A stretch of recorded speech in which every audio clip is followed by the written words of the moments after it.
Je vous présente dans un premier temps la mise en forme de puces sur des paragraphes qui ont été saisis au préalable. Donc pour appliquer des puces sur un paragraphe, vous sélectionnez le paragraphe et ensuite dans l'onglet Accueil du ruban, vous avez le bouton des puces ici. Si je clique sur le bouton puce directement, je vais donc appliquer la dernière puce utilisée dans mon Word. Si au contraire je veux en trouver d'autres, je prends la flèche ici et donc j'ai accès aux puces ronds, aux puces carrées, aux puces standards. Et si je veux trouver d'autres puces, avoir plus de choix, je prends définir une puce.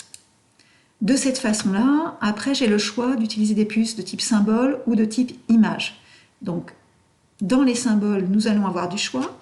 Par contre, attention, suivant la police qui est choisie ici, nous allons pouvoir utiliser différents symboles. Je vais chercher mes polices qui commencent par W. Donc, vous pouvez utiliser Webdings, Windings, Windings 2, Windings 3. Par exemple, je vais reprendre Windings ici. Et je vais choisir donc cette flèche. OK. Ma puce est là. Maintenant, ce que je vous montre important, donc la puce est placée donc à une certaine distance de la marge, le texte aussi, et vous pouvez personnaliser. Si je prends ici, vous voyez, le texte, la position du texte, vous pouvez la régler avec le retrait gauche, la position de la puce avec le retrait de première ligne. Dans un premier temps ici, si j'attrape le petit carré, donc mon retrait gauche, vous voyez que je décale tout, aussi bien la puce et le texte. Si je veux jouer sur l'espacement entre la puce et le texte, je prends ma flèche ici et je peux éloigner un peu plus ma puce ou au contraire la rapprocher. La flèche ici ne s'imprime pas. Je vous rappelle que comme on a nos caractères non imprimables affichés, voilà, la réalité de l'impression serait celle-ci. Vous travaillez bien avec vos marques, ça on en a déjà parlé. Maintenant, donc la puce, c'est une mise en forme et du coup, je viens de mettre en forme ce paragraphe-là et je voudrais exactement la même mise en forme sur ces deux paragraphes qui suivent là. Donc plutôt que de tout refaire, je garde ma sélection sur ce paragraphe et je prends mon bouton reproduire la mise en forme. Je double-clique dessus et ensuite je me mets devant ce paragraphe-là, je double-clique devant et vous voyez que Word répète les mises en forme, les reconduit. Je pense à bien éteindre mon bouton pour arrêter la reproduction.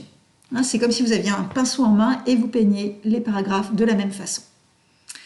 Par contre, ce que je souhaiterais maintenant, c'est espacer mes paragraphes. Et donc, comme on a appris, je vous avais montré, par exemple ici, si je vais dans mon onglet ici, mise en page, régler les espacements, vous voyez qu'ici, je pourrais donc dire, je veux des espacements à près de 24 points, ou de 18 points, ou de 12 points sous chacun de mes paragraphes. Mais vous remarquez comme moi que sous celui-ci et sous celui-ci, on ne voit pas les espacements.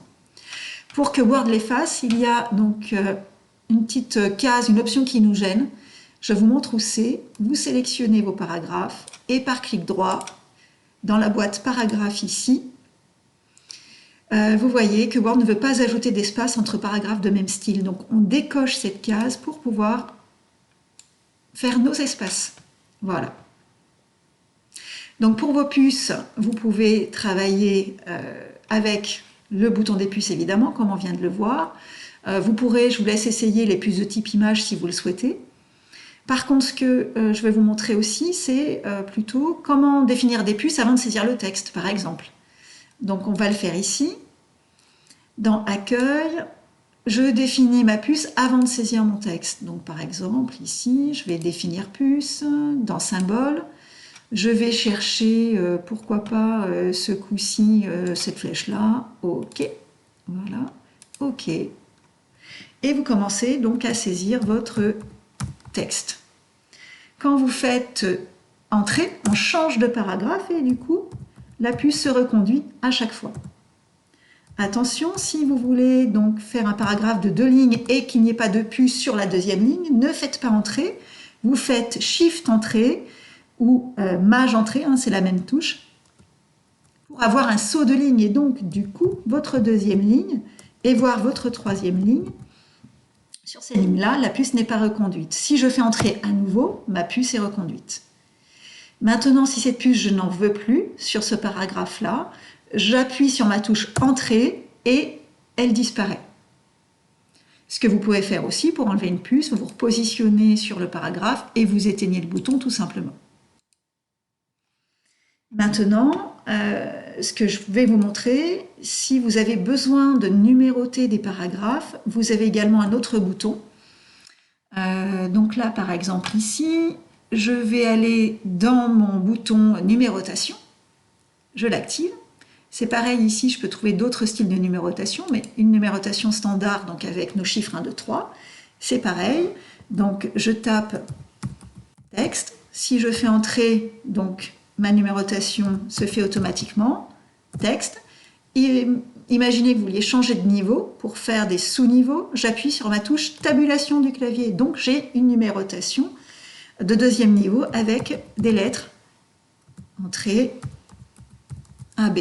Si je fais entrer, je suis en C, mais si je veux revenir donc en 3, j'appuie sur ma touche Shift tabulation. Et là, du coup, je peux continuer. Voilà, de la même façon, comme je vous ai montré pour les puces au préalable, vous pouvez avoir déjà des paragraphes sélectionnés et les numéroter. Imaginez qu'ici, je resélectionne ces 3 paragraphes là, et je vais dans mon bouton numérotation, vous voyez qu'il me les numérote. Donc ça peut être fait soit en cours de saisie, soit une fois que la saisie est faite, en tant que mise en forme. Voilà, vous savez tout sur les puces et les numéros. Bon travail!